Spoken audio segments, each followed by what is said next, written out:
Sekali merdeka, tetap merdeka. Sekali disakiti, tak akan kembali. Jak menyalawi, Agus nih bos, tampleng dah.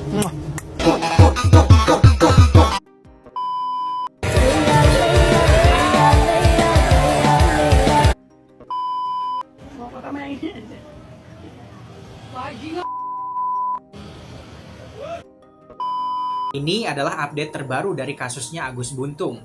Update yang pertama, korbannya Agus Buntung saat ini kembali bertambah. Sebelumnya kan tercatat sudah ada 15 korban, sekarang katanya nambah beberapa korban lagi. Kemungkinan dalam beberapa waktu ke depan korbannya masih akan terus bertambah. Banyak orang yang memprediksi kalau korbannya si Agus ini melebihi dari angka yang sekarang. Cuma banyak dari mereka yang kayaknya masih enggan untuk melapor karena berbagai alasan. Update yang kedua, seorang pemilik homestay membongkar kebiasaan dan juga tabiatnya si Agus yang ternyata katanya sudah menjadi langganan di homestay itu dan sering bawa cewek yang beda-beda. Waduh, si Agus Buntung ini kayaknya sindikat profesional ya. Dan update yang ketiga, soal dugaan keterlibatan ibunya dalam aksi kejahatan yang dilakukan oleh si Agus. Loh kok bisa? Menarik kan? Mari kita ulas satu-satu.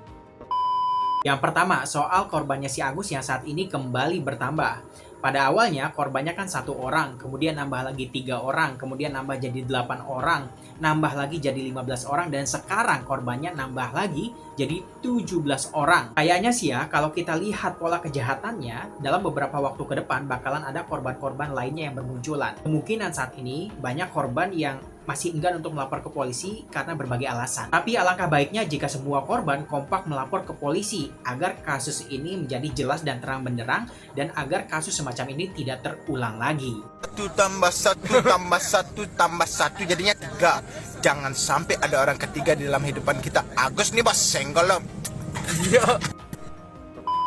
Para korbannya si Agus Buntung ini kan cewek-cewek muda ya, yang masih kuliah, yang masih sekolah, bahkan beberapa dari mereka masih di bawah umur. Dan beberapa korbannya si Agus Buntung ini kan situasinya beragam ya, dalam arti ada beberapa korbannya si Agus Buntung yang sudah menjadi korban gitu ya, udah diapa-apain oleh si Agus Buntung. Ada beberapa yang berhasil kabur dan lolos dari aksi kejahatannya si Agus Buntung. Ada juga beberapa korban yang hampir menjadi korban gitu. Jadi situasinya berbeda. Dan semua korbannya si Agus ini memberikan pernyataan yang sama bahwa modusnya si Agus untuk menggait para korbannya adalah dengan cara memanipulasi para korbannya menggunakan kata-kata. Kemudian menjebak para korbannya sehingga membuat korbannya berada pada situasi yang mereka nggak bisa ngapa-ngapain. Mau makan.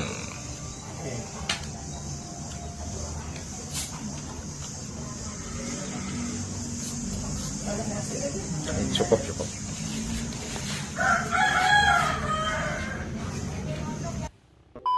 Hingga saat ini gue perhatiin kayaknya masih banyak netizen yang bingung. Gimana sih cara si Agus Buntung memanipulasi para korbannya sehingga para korbannya ini termakan oleh rayuan mautnya gitu. Sebenarnya menurut gue ya, bukan korbannya yang bodoh, tapi karena memang si Agusnya ini sangat manipulatif sehingga mampu memperdaya para korban-korbannya dengan sangat mulus. Oke, biar kalian nggak penasaran, sekarang gue bakalan jelasin caranya ataupun modusnya si Agus dalam menjerat korban-korbannya berdasarkan keterangan dari pihak kepolisian ya. Baru. Oh iya ada ya. Halo. Bentar saya telepon yang ya. Bentar. Yang pertama, targetnya si Agus itu adalah cewek yang lagi duduk sendirian. Kenapa? Karena menurut si Agus Buntung ini, kalau cewek duduk sendirian itu kemungkinan besar si cewek ini lagi galau katanya.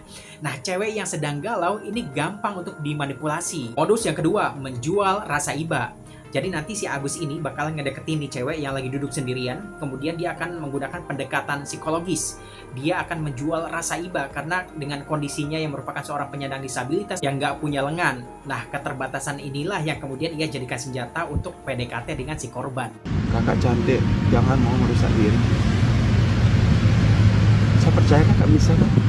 Punya ilmu kan? Nyawa saya kasih kakak. Biar kakak tahu bahwa kakak itu berarti bagi dunia ini. Setengah percaya, sedikit percaya. Itu pikiranmu sekarang. Karena kamu baru kenal saya bisa baca langsung kok. Bingung kenapa saya ngomong gini. Kamu kira saya sama modus sama kayak cowok yang lain? Benar kan? Modus iya, itu gini. Buktinya dia ngerusak kamu. Walaupun kita berdua di kamar, saya tidak bisa apa-apa. Saya masih dimandiin sama mama. Saya bukan sama kayak cowok yang lain. Biar jelas. Karena cowok itu hanya manfaatin kan? kamu mau berubah atau tidak. Kalau kamu tidak mau berubah, saya pergi. Tapi kalau kamu berubah, saya akan tetap di sini dengan mengasih tahu bagaimana cara kesuksesan kamu. Modus yang ketiga, merangkai dan juga bermain dengan kata-kata. Kemudian si Agus mulai bercerita tentang kekurangannya, tentang kelemahannya, tentang kesulitan hidupnya. Dan pinternya dia ini selalu memposisikan dirinya sebagai makhluk yang lemah tak berdaya. Ya orang mana yang nggak percaya sih kalau orang penyandang disabilitas nggak punya dua lengan seperti si Agus cerita betapa lemahnya dia, nggak berdayanya dia, pasti gue pun akan percaya gitu kan. Kalian juga pasti akan percaya.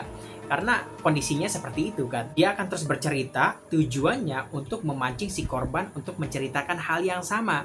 Tentang bagaimana kehidupannya, tentang kesulitan apa yang ia alami, apa yang membuat dia resah, apa yang membuat dia galau. Intinya si Agus Buntung ini membuat korban merasa nyaman untuk terus bercerita, untuk terus menceritakan tentang kehidupannya, tentang masa lalunya, tentang kesulitannya. Dan ini membuat dia semakin mudah untuk terus mengulik sampai hal-hal yang sifatnya privacy. Ya namanya juga cewek ya, kadang mereka tuh oversharing gitu. Nah, inilah yang kemudian dijadikan senjata oleh si Agus untuk memperdayai korban-korbannya. Misalnya aja nih, si Agus bakal bertanya soal masa lalunya si korban. Contohnya, korban pernah pacaran nggak? Dulu pacaran sama siapa saja? Terus mantannya siapa aja? Dulu waktu pacaran tuh ngapain aja? Itu kan hal yang sifatnya sangat privacy ya. Sampai hal-hal yang sifatnya judgmental gitu. Kayak, oh ternyata mantan kamu itu bajingan ya. Oh ternyata mantan kamu itu cuma merusak kehidupan kamu ya. Mantan kamu itu nggak setia ya gitu. Sampai pertanyaan yang benar-benar sifatnya kayak sangat-sangat privacy. Kayak, oh berarti kamu udah nggak perawan ya. Ternyata kamu dirusak ya oleh mantan pacar kamu. Nah pokoknya gambarannya seperti itu. Jadi si Agus Buntung ini istilahnya udah pegang kartu asnya para korban. Modus yang keempat, menjebak para korban. Jadi modus yang dilakukan oleh si Agus Buntung ini rata-rata sama. Jadi dia ini selalu minta diantarkan oleh para korban dan dengan membonceng motor para korbannya. Laku apa, Chris? Mantap!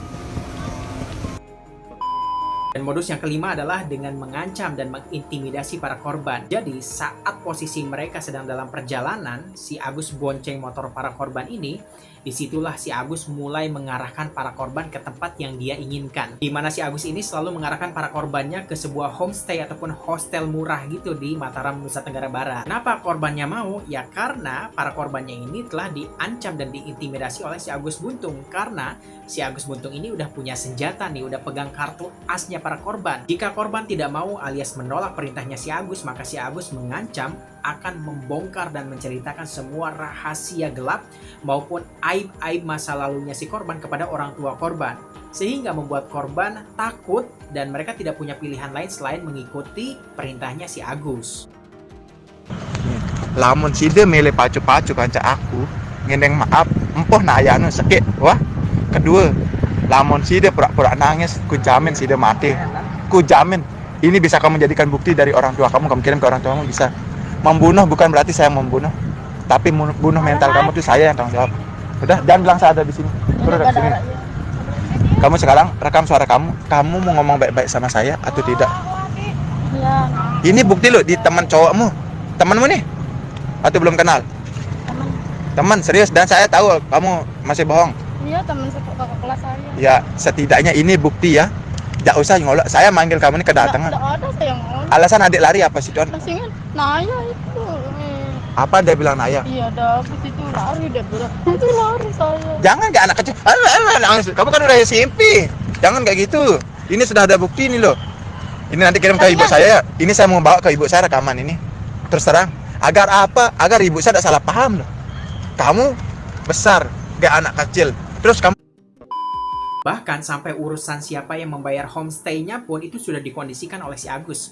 Jadi kadang-kadang si Agus yang bayar, kadang korbannya yang bayar, kadang 50-50 gitu. Jadi lihat aja kondisinya. Mungkin kalau korbannya punya banyak duit, ya korbannya yang bayar gitu. Tapi kalau korbannya ada duit sedikit, ya 50-50. Kalau korbannya nggak punya duit sekali, ya si Agus kayak gitu aja. Sudah dikondisikan lah intinya. Setelah booking kamar, si Agus kemudian membawa korban masuk ke dalam kamar. Dan pada saat itu pun si Agus masih mencoba meyakinkan korban bahwa dia tuh di dalam kamar nggak bakal ngapa-ngapain. Lihat kondisi saya katanya, lihat fisik saya. Saya ini penyandang disabilitas. Saya ini nggak punya dua lengan, gimana saya bisa ngapa-ngapain kamu, katanya kayak gitu. Dan salah satu senjata yang selalu dia gunakan adalah, saya ini makan dan minum aja masih dibantu orang tua, katanya. Pakai baju, pakai celana, ngapa-ngapain masih dibantu orang tua. Lantas gimana saya bisa ngapa-ngapain kamu, katanya seperti itu. Terus dia juga selalu bilang, saya ini berbeda dengan cowok-cowok yang lain. Ya iyalah berbeda ya. Karena saya ini tidak akan merusak kamu, katanya seperti itu. Pokoknya mulutnya manis banget lah. Udah di dalam kamar berdua, dan dia pun nggak ngapa-ngapain juga. Pokoknya dia ini masih mencoba mempermainkan psikologi si korban. Apa ini kenapa ada apa? Enggak, coba keluhnya aja, masalahnya apa dulu ini, kalau kok bisa ngomong sama saya gitu. Nggak ada masalah kok, nanti kita ketemu di sana aja Bu gitu. Memang enggak ada masalah, otomatis enggak ada yang perlu dibicarakan. Kalau memang ada yang masalah berarti dibicarakan gitu. Intinya kayak gitu aja. Ya bisa yang ke sana Niki, izin. Nah makanya masalahnya apa dulu. Kalau saya enggak tahu masalahnya enggak akan saya izinkan. Ini enggak masalah Bu. Ya kalau memang enggak ada masalah berarti kan enggak perlu diomongkan. Ya, Kalau memang enggak ada masalah kan enggak perlu diomongkan. ada sesuatu yang ingin kasih tahu Niki Bu. Nah, kasih tahu aja dari telepon kan enggak masalah kan. Saya Bu, mohon maaf yang soalnya enggak terbiasa dari telepon gitu. Kalau memang enggak terbiasa enggak usah. Ya, Kalau memang enggak terbiasa ya udah enggak usah. enggak Niki, masalah pribadi Niki Bu. Pribadi gimana? Coba kasih tahu dulu. Nah, Dia kerja apa? Ini orang ini. Enggak, kalau kamu udah tahu kenapa dia sampai ngotot menarik ngomong sama mama? Enggak tahu, adik juga dia kenapa mungkin. Enggak, kalau memang enggak ada apa-apa, enggak mungkin dia mau ngomong sama mama.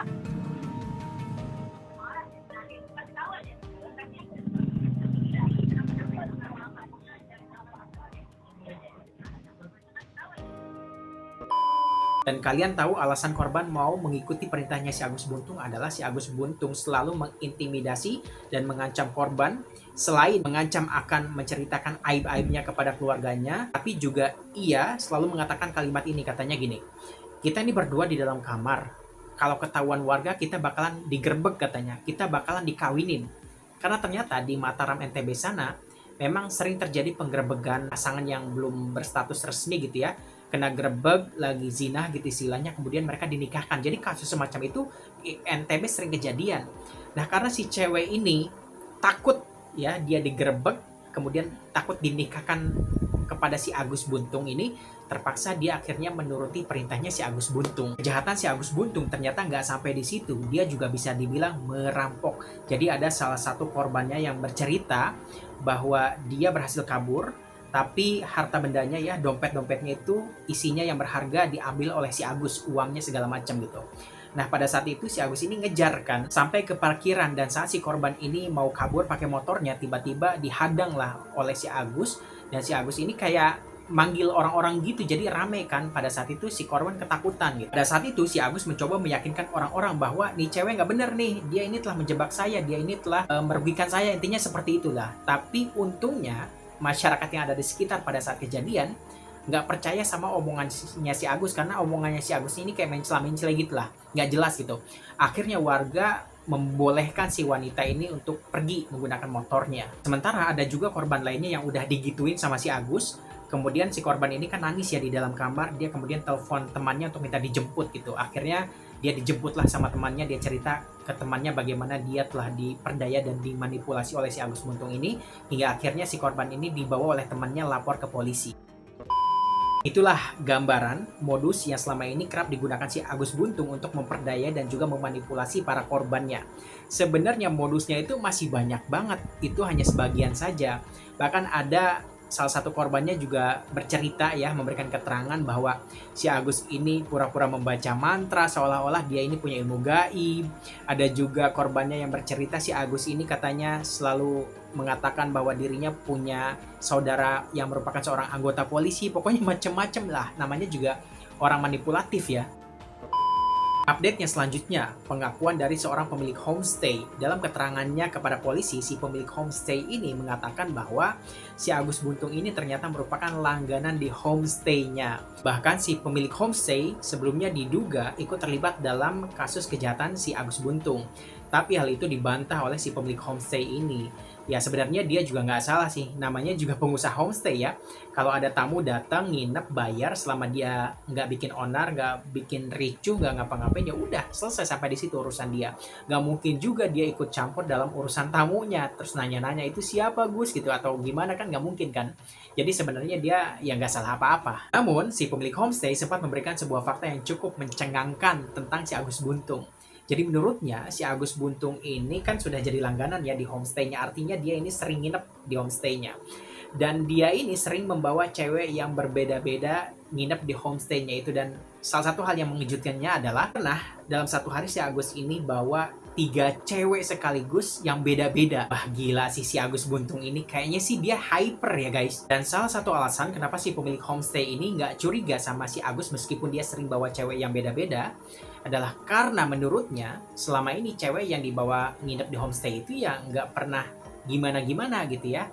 Semua cewek yang dibawa oleh si Agus ini kelihatannya biasa aja. Tapi dia juga pernah cerita, pernah ngeliat salah satu cewek yang dibawa si Agus ini keluar dari kamar dalam kondisi nangis gitu. Dan ternyata si Agus Buntung ini tidak hanya berlangganan di tempat itu ya, tapi dia juga berlangganan di homestay yang lainnya.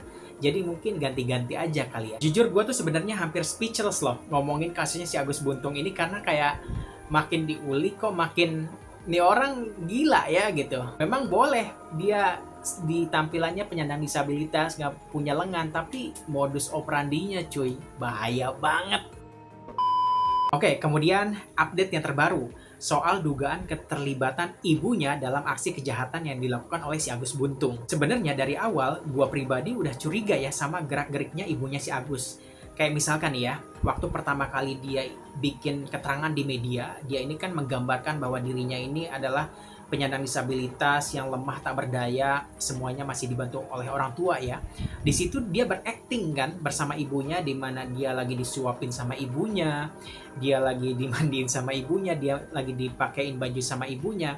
Artinya di situ ada kerjasama gitu ya, yang untuk menggambarkan seolah-olah memang si Agus ini adalah orang yang lemah dan tak berdaya yang semuanya dan apa-apa masih dibantu oleh ibunya gitu. Padahal faktanya tidak seperti itu. Faktanya si Agus tidak selemah yang digambarkan. Ia bisa melakukan banyak hal sendirian bahkan tanpa bantuan dari orang tuanya. Kalau cuma makan dan minum doang mah gampang gitu. Terus ngapain ibunya ikutan acting menyuapinya, ngasih minumnya seolah-olah nih anak gak bisa ngapa-ngapain gitu. Padahal faktanya nih anak jangankan makan dan minum gitu ya, mabok-mabokan dia bisa sendiri, joget dia bisa sendiri ya, sampai nyawer gitu, sampai mainin banyak alat musik, gamelan, apalagi tuh, drum, semua tuh alat tradisional musik NTB, Bali, semua dia bisa, sampai melukis, tulisan kakinya juga bagus gitu. Sampai bawa motor aja dia bisa cuy. Jadi intinya dia itu tidak selemah itu, tidak selemah yang dia gambarkan selama ini. Nih orang multi talent, dia bisa melakukan banyak hal yang bahkan tidak bisa dilakukan oleh kebanyakan orang normal pada umumnya gitu kan.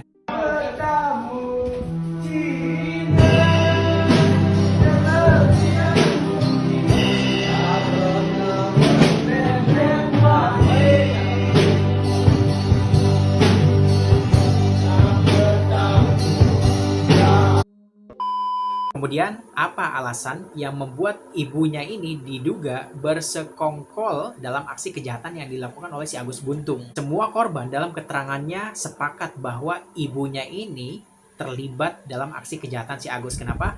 Karena hampir semua korbannya si Agus ini disuruh telepon kepada ibunya si Agus. Misalnya ada salah satu korban yang mengaku pada saat itu ia dipaksa untuk melakukan itu oleh si Agus Buntung, tapi dia menolak. Nah, pada saat itu si Agus ini mengiming-imingi dia kalau dia mau melakukan itu bersama si Agus Buntung, maka si Agus akan memberinya emas 1 kilogram katanya. Nah, si korban ini kan kayak nggak percaya lah, lu aja kayak begini kondisinya, boro-boro lu punya emas 1 kilogram gitu.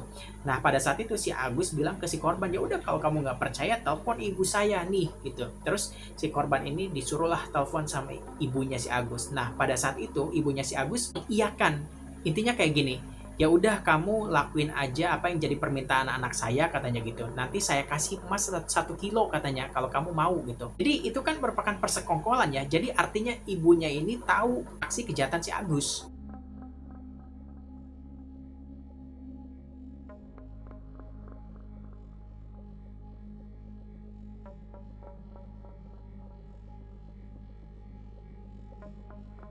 Dan semua korbannya modusnya selalu disuruh teleponnya ibunya si Agus. Jadi artinya ibunya si Agus ini sudah terbiasa dengan modus seperti ini yang dilakukan oleh anaknya, ya nggak sih? Tapi dalam keterangannya bersama kepolisian, ibunya si Agus ini selalu membantah dan selalu membela anaknya dengan mengatakan si Agus ini tidak bersalah, dia ini kasihan, penyandang disabilitas, nggak punya lengan, dia ini lemah tak berdaya, makan minum, ganti baju semuanya masih saya bantu, katanya kayak gitu. Nggak mungkin dia melakukan itu.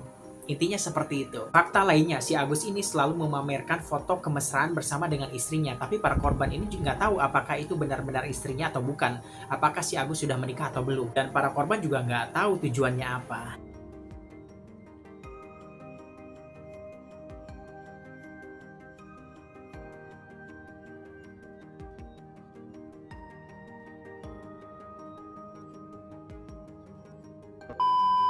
Tapi yang jelas, kasusnya si Agus Buntung ini kan saat ini sudah dalam tahap rekonstruksi kejadian ya. Bapak Ibu sekalian, Agus menyatakan bahwa dia tidak nyaman dengan masker yang dikasih atau cover. Karena pertama, yaitu penglihatannya terganggu. Sementara kalau keseimbangannya ketika jalan, itu membahayakan dia bisa jatuh. Kita saja, itu agak berat. Nah, dia ingin tidak menjadi masalah bagi dia. Karena sudah kemudian beredar di mana-mana. Sekarang diminta kepada penyidik untuk membuka dia punya masker. Masalahnya dia bilang tak nyaman. Dia sesak dia. Sesak dia. Dia tak bisa begini, tak nyaman dari mata susah. Matanya sakit, tak nyaman dia. Buka aja, buka aja. Tadi ada masalah. Iya. Kita yang versinya kami sekarang ya. Di mana tempat? Itu baru. Sudah lain itu. Di mana, Bos? Oh, yang lain di luar. Sudah. Meski sudah banyak bukti-bukti, sudah banyak korban, namun hingga saat ini si Agus Buntung masih mengelak dan masih merasa bahwa dirinya tidak bersalah sama sekali. Ia mengatakan bahwa semua bukti-bukti yang saat ini ada itu bukanlah manipulasi, kata dia. Itu hanya obrolan biasa saja, katanya. Dan semua yang ia lakukan kepada para korbannya, dia klaim sebagai aksi yang dilakukan atas dasar suka sama suka. Bukan karena paksaan, bukan karena manipulasi, atau bukan karena jebakan, apalagi ancaman dan intimidasi.